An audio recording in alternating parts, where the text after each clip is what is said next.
Welcome back. So, till now we have understood software. Okay, so we have also understood the concept of software engineering. Now, in this particular session, we'll try to talk about software myths. Myths is something which is like some kind of belief, which actually are false. Okay, we had a belief, but actually we believed something like this should be it should be like this, but actually this is not the case. It is false. So software myths when you talk about this. Okay, so actually this particular myth going to is affect mostly the managers, the customers. Okay, and any other not technical stakeholders and the practitioner, the ones who is actually involved and in developing entire software itself. Okay, so as I was telling the meet, it's something like I believe this should be it is true, but ultimately it find out it is false, and as a result we go into a bad decision. Okay, uh, right. So something which actually we believe. Okay, so these are my beliefs. Okay, and it is eventually, as I was telling, they believe that these are my true things. Okay, but actually this is not so. And as a result, because of this particular myth or the false belief, ultimately it goes into some kind of bad decision. So why do you think this particular session is there? Because we need to understand what are the typical myth that has, which affect all typically the customers, the managers, the developers, and all these things, right? And we should not go with this particular myth itself. Okay, so types of myths: one, the management. Okay, another the customer, and then we have the practitioner, the one who is involved in the development. Okay, so let us see one by one the different types of myth that we have. Okay, right. So picture in a picture way I want to depict the meat itself, and then again I will revisit the entire meat itself.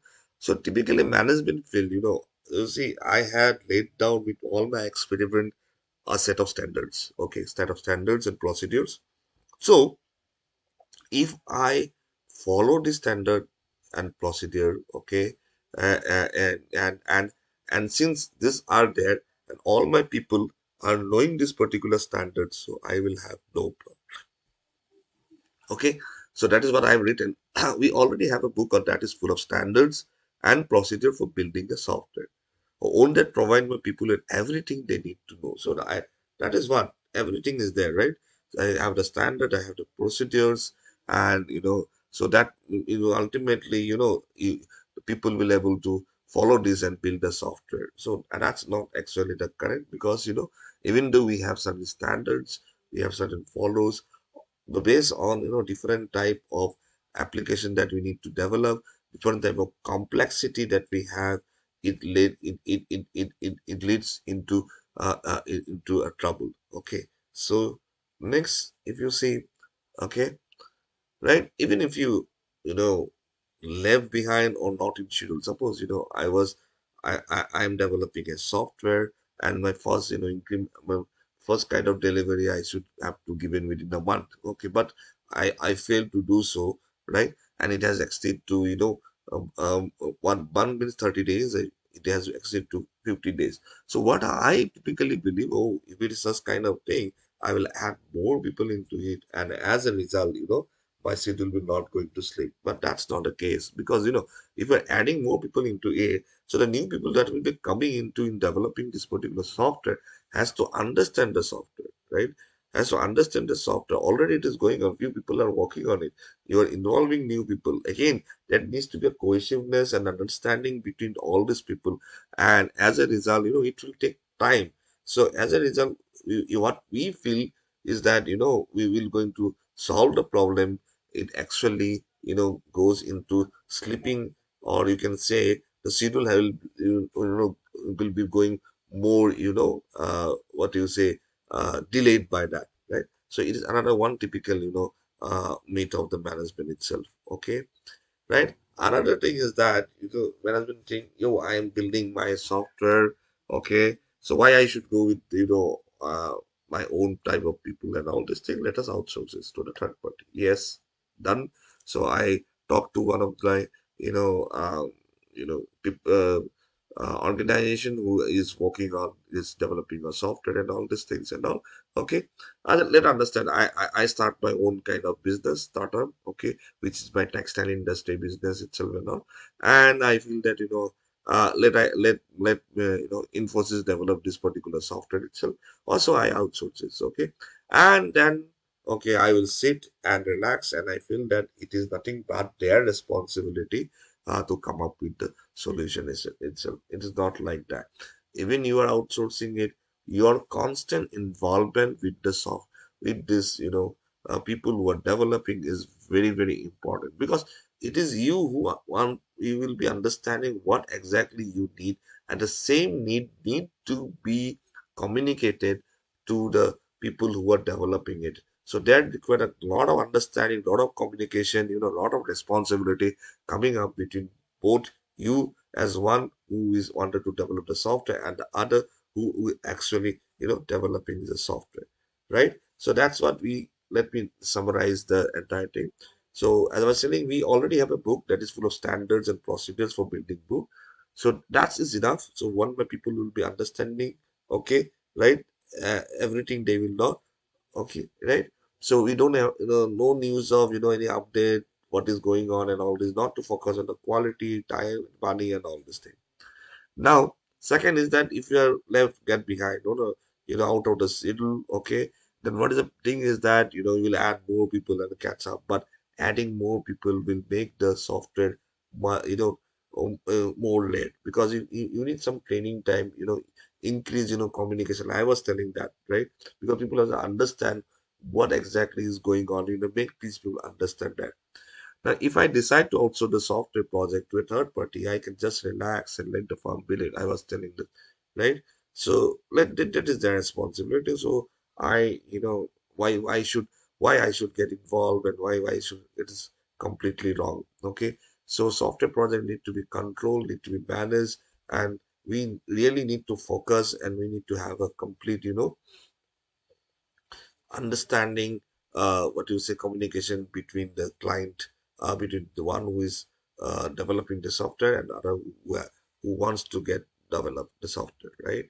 Okay, now let's come with this in terms of customer, right? Is that, yeah, I have told enough to the developer. Okay, that's all. I don't need to this, but as a developer, it has become difficult, because still there will be a lot of questions, lot of things that is required by a developer to understand what exactly the need of the client itself. Okay, so that's the need of the customer. Okay, I have told enough of it, so that could be enough in order to understand, uh, uh, uh, enough for the developer to understand and develop the software itself. Okay, right?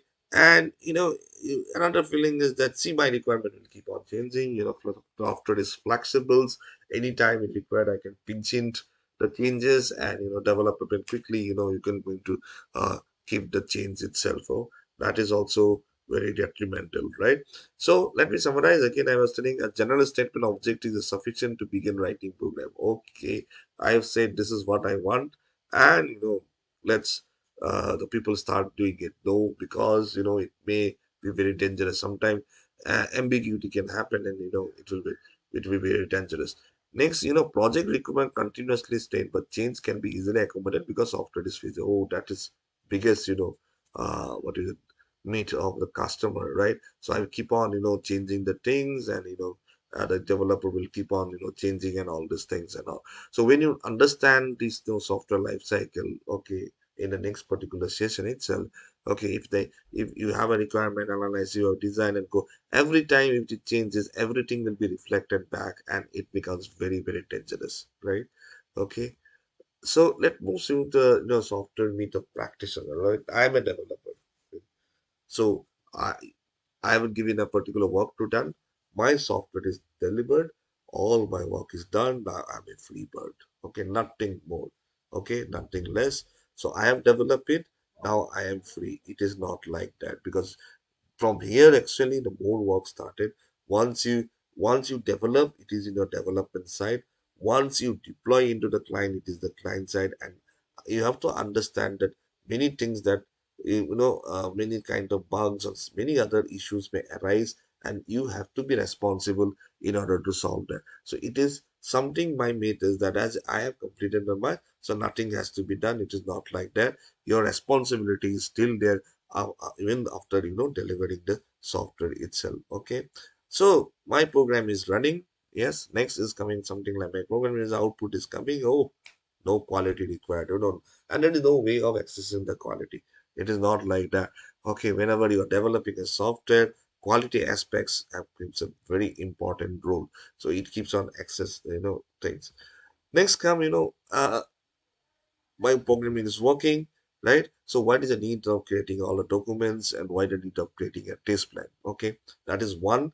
Another method that is that if I keep on, involving developing more documents, more test plans, and all these things, okay, so I'm investing more time on that, and this is actually very worthless. It is not like that.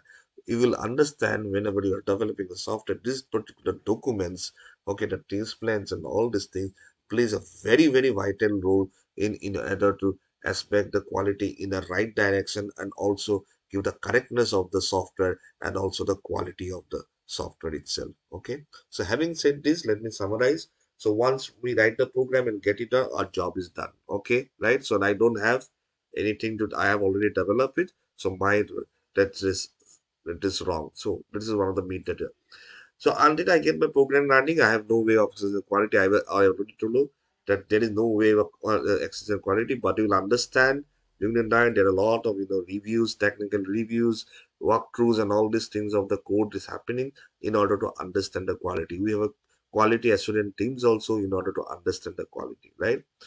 Yes, only the deliverable work product for a successful product is the working program. So only the program or the software is required. No kind of documentation, no test cases, test result, test plan is not required, and all these things, which is actually wrong. Because these are the, typically the most important thing that is associated with the software itself. Okay. And software will make us create voluminous and unnecessary document and inventory stored. I was telling, right? So if you follow, you are creating the software engineering aspect. Okay, if you follow the software engineering aspect, you are creating a lot of documents, test plan, a lot of reviews, and what is a lot of workflows and all this. Eventually, what will happen is that if you feel that this will actually slow down the process of developing the software, but this is keeping wrong, right? This actually help us in order to make the software more correct and in a quality way. So what we have understood in this particular session are the myth, right? The belief which are completely false in the perspective of the managers, in the perspective management, sorry, in the perspective of customer, and in the perspective of practitioners. Okay, thank you.